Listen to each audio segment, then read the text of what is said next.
Ifikapo siku ya Jumatatu tarehe 3 Novemba ndipo draw itafanyika ya kujua nani anacheza na nani katika hatua ya makundi ligi ya mabingwa barani Afrika, lakini pia kwa michuano ya kombe la shirikisho barani Afrika. Draw hii itafanyika kule nchini Afrika Kusini katika studio za kituo cha Super Sports. Sasa miongoni mwa timu ambazo zimeshafuzu mpaka sasa kati ya timu 16 ni timu 14. Zinazosubiriwa ni timu mbili kwa ajili ya kukamilisha timu 16 ambazo zenyewe zitashiriki ligi ya mabingwa barani Afrika, ambapo kwa Tanzania wawakilishi wetu ni mabingwa wa ligi kuu Tanzania bara Yanga, lakini pia watani zao wa jadi Simba. Hapa nazungumzia katika ligi ya mabingwa barani Afrika. Sasa je, draw hii inatarajiwa ifanyike vipi? Ni kwamba baada ya timu nyingine mbili kukamilika. Hizi timu nyingine mbili zinapatikana lini? Ni siku ya Jumamosi, tarehe 1 Novemba, ambapo RS Berkane na Pyramids watacheza mechi zao za pili baada ya mechi za awali za raundi ya pili ya awali kwa nia kufuzu hatua ya makundi ligi ya mabingwa barani Afrika kwa zimechezwa. Tunatambua vizuri RS Berkane pamoja na Pyramids, wao michezo yao ilichelewa kwa sababu ilikuwa ni kupigania taji la CAF Super Cup ambalo lenyewe uhusisha bingwa wa ligi ya mabingwa barani Afrika na bingwa wa kombe la shirikisho barani Afrika. Pyramids ndio walikuwa mabingwa wa ligi ya mabingwa barani Afrika msimu 2024-2025, RS Berkane wakiwa ndio mabingwa wa kombe la shirikisho barani Afrika msimu wa 2024-2025. Walishacheza, bingwa akawa ni Pyramids, aliwafunga RS Berkane bao moja bila, bao lililofungwa na Fisto Kalala Mayele. Kwa sababu ya kuchelewa kwao, wakacheza mechi zao za kwanza za raundi ya pili, washindani wao wakiwa ni Ethiopian Coffee ambaye ni mshindani dhidi ya Pyramids, wakati RS Berkane wapinzani wao ni Al Ahli Tripoli ile ya kina Mabululu. Katika mechi za kwanza ambazo zimeshachezwa, Pyramids na Ethiopian Insurance wa Ethiopia hawa imemalizika kwa sare ya 1-1, mechi ambayo ni nyumbani kwa Ethiopian Insurance, lakini ilichezwa kule nchini Misri. Maana ilikubalika kwamba mechi zao zote zitachezwa kule nchini Misri. Ni mechi ambayo ilimalizika kwa sare ya 1-1. Sasa inasubiriwa siku ya Jumamosi kwenye mechi ya marudiano matokeo yatakuwa vipi, ili mshindi wa jumla asonge mbele kwa kuingia katika hatua ya makundi. Matarajio ni kuona Pyramids ambao ni mabingwa watetezi wa ligi ya mabingwa barani Afrika wakipata matokeo wanahitaji, kwa maana kwamba suluhu yoyote, wakipata suluhu wanasonga mbele au ushindi wowote. Lakini ikitokea Ethiopian Insurance wameshinda, basi wao ndio watakao kwenda katika hatua inayofuata ambayo ni hatua ya makundi, au wakipata sare yoyote ya zaidi ya bao moja, kwa sababu mechi ya kwanza ilihesabika kwamba ni nyumbani kwa Ethiopia hawa Ethiopian Insurance. Sasa Pyramids kwa rasilimali watu walionao, Pyramids kwa sababu mechi inachezwa kule kwao, kwenye makaratasi matarajio ni kwamba Pyramids ndio watakaosonga mbele. Lakini kwa RS Berkane mechi yao iliyochezwa kule Libya dhidi ya Al Ahli Tripoli nayo ilimalizika kwa sare ya 1-1.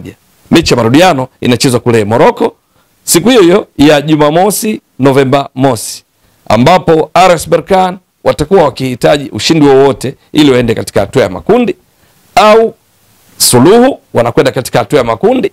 Lakini kama watafungwa watakao kwenda ni Al Ahli Tripoli, au kukiwa na sare ya mabao zaidi ya 1, yani 2-2, 3-3, watakao kwenda ni Al Ahli Tripoli kwa sababu ya faida ya bao la ugenini.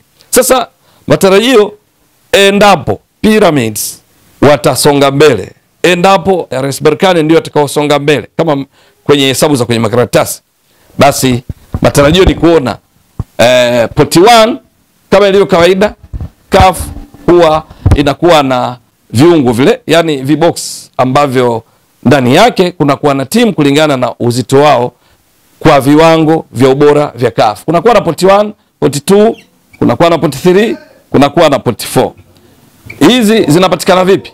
Ni kwamba kutoka miongoni mwa timu zote 16 zilizofuzu katika hatua ya makundi ligi ya mabingwa barani Afrika, na pia 16 katika kombe la shirikisho barani Afrika. Hapa natolea mfano wa ligi ya mabingwa barani Afrika ili kuona utaratibu huo wanafanyaje katika draw. Yote katika kufahamisha ndugu mtazamaji wa Mbwaduke Stats Sport Next Level, ni kwamba zile timu 16 zote zilizofuzu zinawekwa katika viwango vya ubora kulingana na viwango vya ubora vya CAF msimu 2020-2021 mpaka msimu 2024-2025, ndani ya misimu mitano. Timu ipi miongoni mwa zile 16 zilizofuzu hatua ya makundi inaongoza kwa viwango vya ubora? halafu inayofuatia zinapangwa ya kwanza, ya pili mpaka ya 16. Sasa zile 4 za mwanzo kwa viwango vya ubora ndo zinaitwa poti 1. 4 za mwanzo poti 1 ndo hii hapo unaona hapo poti 1. Halafu 4 zinazofuatia kwa maana ya kuanzia timu ya 8 kwa ubora mpaka timu ya 5 kwa ubora mpaka timu ya 8 ndo zinaitwa poti 2. Halafu timu ya 9 mpaka ya 12 ndio poti 3. Timu ya 13 mpaka ya 16 kwa maana 13, 14, 15, 16 ndio poti 4. Utaratibu ni kwamba katika kila kundi, maana huwa kuna makundi manne: kundi A, kundi B, kundi C, kundi D. Katika kila kundi kunakuwa na timu kutoka katika poti zote 4. Yaani poti moja haiwezi ikawa na timu ikatoa timu zaidi ya moja kwenda kwenye kundi moja. Yaani timu zilizopo katika poti moja hazikutani kwenye makundi. Kama ni kukutana basi kwenye hatua zinazofuata, robo finali, nusu finali au finali. Lakini kwenye kundi moja timu za poti moja hazikutani. Sasa kwa timu ambazo zimeshafuzu mpaka sasa, matarajio ni kuona poti 1 ikiwa na Al Ahly ya Misri ambayo yenyewe kwa viwango vya ubora iko ndani ya poti 4. Yaani ipo ndani ya top 4. Zile klabu 4 kwa ubora zilizofuzu hatua ya makundi ligi ya mabingwa barani Afrika, Al Ahly ambao ni namba 1 kwa ubora barani Afrika ndio unaokuwa katika poti 1. Lakini namba 2 katika poti 1 hapo tunatarajia itakuwepo Mamelodi Sundowns, yenyewe imo ndani ya top 4 best clubs miongoni mwa zile zilizofuzu hatua ya makundi ligi ya mabingwa barani Afrika. 4 za juu Al Ahly, Mamelodi. Halafu kuna Esperance de Tunis nayo ipo hapo. Nyingine inayotarajiwa ni RS Berkane endapo yenyewe itaiondosha Al Ahly Tripoli. Hapa kwa lugha nyingine hii haina uhakika sana kwa conditions. Endapo itaiondoa Al Ahly Tripoli basi yenyewe itaangukia katika poti 1. Poti 2 inahusisha klabu za Pyramids endapo yenyewe nayo itaitoa Ethiopian Insurances hiyo siku ya Novemba mosi. Nyingine katika poti 2 miongoni mwa zile 16 zinazotarajiwa kuwamo katika draw ni Simba ya Tanzania. Simba inakuwepo katika poti 2. Ikumbukwe hii Pyramids nimeitaja hapa lakini haina uhakika kama ilivyo RS Berkane, maana mpira wa miguu ni dakika 90. Matarajio kwenye makaratasi yatathibitishwa na uwanjani ambako hakutabiriki. Dakika 90 zinaweza kumtoa mshindi mwingine kwa sababu kwenye makaratasi ilionekana kwa mfano Orlando Pirates na Saint Eloi Lupopo ya Jamhuri ya Kidemokrasia ya Kongo. Orlando ambao ni wana nusu finali ya ligi ya mabingwa barani Afrika msimu uliomalizika 2025 watapita kirahisi tu na kuingia hatua ya makundi. Lakini Orlando wametolewa na Saint Eloi Lupopo, hawapo tena. Ni mfano tu wa kuona namna gani ambavyo kwenye makaratasi na uwanjani inaweza kuwa tofauti. Kwa hiyo msisitizo tu kwamba RS Berkane na Pyramids hazina uhakika wa 100%, ingawa kwenye makaratasi zina nafasi kubwa ya kusonga mbele. Kwenye upangaji wa ratiba hii hapa nazitaja kwamba zinakuwa kwenye poti ipi kwa assumptions, kwa mafikirio kwamba zitasonga mbele.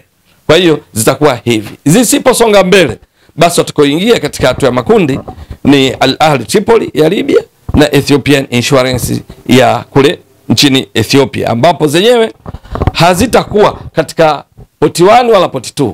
Zitakuwa chini kwenye poti 4 kwa sababu zenyewe viwango vyake vya ubora hazipati mamlaka ya kuwa katika poti 1 wala poti 2 kama zilivyo RS Berkane na Pyramids. Bali na Simba wengine ni Yanga. Yanga wanatarajiwa kuwepo hapa katika poti 2. Yanga pamoja na Al Hilal Omdurman. Kwa Al Hilal Omdurman watakuwepo hapo. Wengine ni Yanga ya Tanzania. Hii ndio poti 2. Poti 3. Poti 3 wanatarajiwa kuwepo ni Faraba ya Morocco.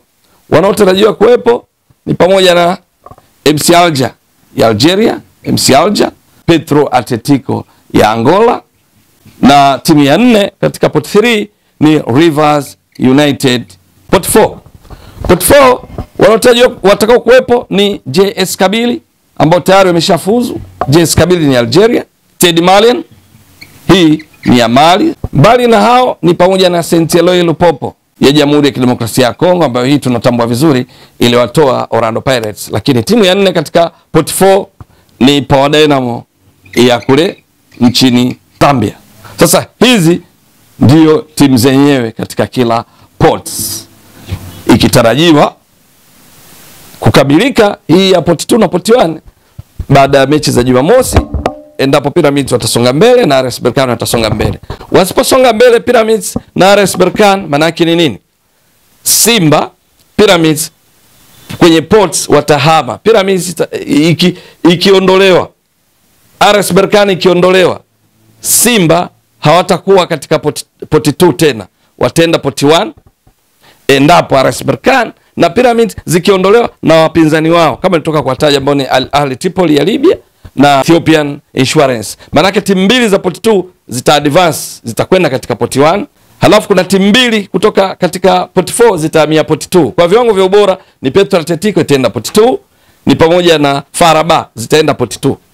Lakini za pot 4 endapo zitakazofuzu ni Al Ahly Tripoli na Ethiopian Insurance, zile zitakuja pot 4. Maana yake kuna timu mbili za pot 4 zitapanda, ambazo ni zipi? Ni JS Kabylie itapanda na mojawapo kwenda. Kwa lugha nyingine, mpangilio ule wa timu ipi ikae katika poti ipi utabadilika kidogo endapo sio Pyramids wala RS Berkane zitakazofuzu, au mojawapo tu ikishindwa kufuzu, kukitokea surprise kwamba Ethiopian Insurance kwa mfano ndio waliofuzu, Pyramids wametolewa, basi maana yake kwenye poti 2 hakutakuwa na Pyramids, badala yake kutakuwa na Petro Atletico. Lakini kutoka kwake Petro Atletico kwenda poti 2, maana yake kuna timu kutoka poti 4 itaingia katika poti 3 na kadhalika. Nadhani nimeeleweka vizuri. Lakini kwa matarajio kwamba wapo Pyramids, wapo RS Berkane, basi hivi ndivyo mpangilio za poti 1 ndio hizo, poti 2, poti 3, poti 4. Draw itakapofanyika, matarajio kwa misimu mingine ilikuwa kama ifuatavyo. Naelezea ambacho kilishafanyika katika misimu mingine. Kwa mfano msimu 2024, 2025, matarajio ni kuona utaratibu huo ndio utakaofuatwa, maana ndio kafu hufanya. Lakini mabadiliko yanawezekana. Ni kwamba kwenye zile draw sasa, kwenye draw inapofanyika huwa wanaanza kwenye pot 4. Timu ya kwanza kuchukuliwa katika pot 4 yenyewe inakuwa assigned katika grupu A ikiitwa A4. Sasa inaweza kuwa JS Kabylie, inaweza kuwa Stade Malien, inaweza kuwa Lupopo, inaweza kuwa Power Dynamos. Hiyo ikichukuliwa inaenda kuwa kwenye group A, inaitwa A4. Halafu wanarudi tena katika hii pot 4, watachukua timu nyingine, watakayochukua itakuwa katika group B, inaitwa B4. Watachukua tena hapo, wakichukua tena itakuwa katika group C, inaitwa C4. Watachukua tena ya mwisho ambayo itakuwa D4. Kwa hiyo pot 4 inakuwa imeshakamilisha timu kwenda katika makundi ya A, B, C, D kama tunavyoona hapa. Groups A, B, C, D, teams ndio hizi zinakuwa assigned kwenye magrupu yote tofauti. Huku msisitizo, kila pot ikitoa timu kwenye magrupu yote. Hakuna timu mbili kwenye grupu moja kutoka katika poti moja. Kwa hiyo hapa pot 4 inakuwa timu zake zishaokotwa. Tunakuja kwenye pot 3. Pot 3 itakayochukuliwa ya kwanza inaitwa A3. Halafu itachukuliwa nyingine. Ikichukuliwa itaitwa B3. Ikichukuliwa nyingine hapo kwenye pot 3 inaitwa C3 na kadhalika, wataendelea na D itakuwa D3. Hapa watakuwa pot 3 wamemaliza. Wanakwenda kwenye pot 2. Pot 2 timu ya kwanza ikichukuliwa inaitwa A2. Timu ya pili ikichukuliwa itaitwa B2. Timu ya tatu kutoka katika poti hiyo 2 itakuwa ni C2 na timu ya mwisho itakuwa D2. Hapa watakuwa wamemaliza timu za poti 2. Halafu wanakwenda katika timu za poti 1. Ya kwanza kuchukuliwa itaitwa A1. Ya pili kuchukuliwa itaitwa B1. Ya tatu itaitwa B1 na ya mwisho itaitwa D1. Hapa utakuwa mchakato umekamilika wa draw. Kila kundi litajulikana lina timu zipi na kila timu itajua wapinzani wake ni nani katika hatua ya makundi. Kipengele cha pili ni kuona wapinzani wa Simba Yanga wanaweza kuwa nani. Endapo ni Pyramids na RS Berkane ndizo zimefuzu katika hatua ya makundi baada ya mechi za Jumamosi Novemba mosi, basi matarajio ni kuona Simba kwa mfano Yanga wapinzani wake ni lazima mmoja atoke poti 1 kama tulivyotoka kuonyesha, mmoja atoke poti 3, mmoja atoke poti 4. Yanga haitakuwa na mpinzani kutoka katika poti 2. Kwa hiyo inaweza ikawa mpinzani wake ni Al Ahly au Mamelodi au Esperance de Tunis au RS Berkane, endapo RS Berkane ndio itakayofuzu. Ili nairudia sana kwa sababu RS Berkane na Pyramids bado hazina uhakika, na zitumia tu hapa kwa lengo tu la kuelewa utaratibu, lakini inaweza ikabadilika endapo hazitafuzu kama ambavyo nimetoka kuelezea. Lakini Simba pia wawakilishi Tanzania katika ligi ya mabingwa barani Afrika hawatakutana kwenye kundi moja na timu yoyote kutoka katika poti 2. Yani hawatakuwa na Pyramids, hawatakuwa na Al Hilal Omdurman wala Yanga endapo Pyramids ndio itakayofuzu. Badala yake Simba wapinzani wake atatoka hapo kwenye poti 1 ambaye ama Al Ahly au Mamelodi au Esperance de Tunis au RS Berkane. Atatoka katika poti 3 ambao ni FAR Rabat au MC Alger au Petro Atletico au Rivers United ya Nigeria. Poti 4 atatoka ama JS Kabylie au Stade Malien au Saint-Eloi Lupopo au Power Dynamos. Je, wawakilishi wa Tanzania katika ligi ya mabingwa barani Afrika, Yanga, Simba ambao zote zinatarajiwa kuwa katika poti 2, zitaangukia katika kundi lipi? Na je, watakumbana na wapinzani gani? Kwa sababu ukipata mpinzani ambaye kwenye makaratasi anaonekana nafuu kidogo, inaweza ikakupa nguvu zaidi kisaikolojia kabla mechi zenyewe kuanza. Ingawa kiuhalisia hakuna timu nyepesi kwenye hatua ya makundi, kinachohitajika ni maandalizi sahihi. Mabenchi ya ufundi, Yanga chini ya kocha Gonsalvish Mreno, Simba chini ya kocha Dimitar Pantev Mbulgaria, wanapaswa kuanza maandalizi mapema kuona namna gani wanakwenda kukabiliana na mpinzani yeyote yule atakayekutana naye kwenye kundi lolote lile, alimradi wasonge mbele kwenye hatua zinazofuata, kwa maana kwa miongoni mwa timu mbili zinazofuzu robo finali na baadaye kwenda nusu finali na baadaye kwenda finali. Kama Tanzania tutafurahi sana kuona miongoni mwao inafika timu moja hapo finali au zote, ili tuone finali ya ligi ya mabingwa barani Afrika kwa mara ya kwanza inahusisha timu za Tanzania, inahusisha dabi ya Kariakoo. Itakuwa bonge la mechi. Itakuwa vipi? Ni swala la kusubiri. Ewe mtazamaji wa Mbwaduke Stats Sport Next Level, endelea kuunga mkono channel hii kwa kuhakikisha una subscribe, una share, una like na kucomment. Mwasilishaji wako ni mimi Ramadhani Mbwaduke almaarufu kama Mzee wa Data. Shukran jazilan. Bye bye.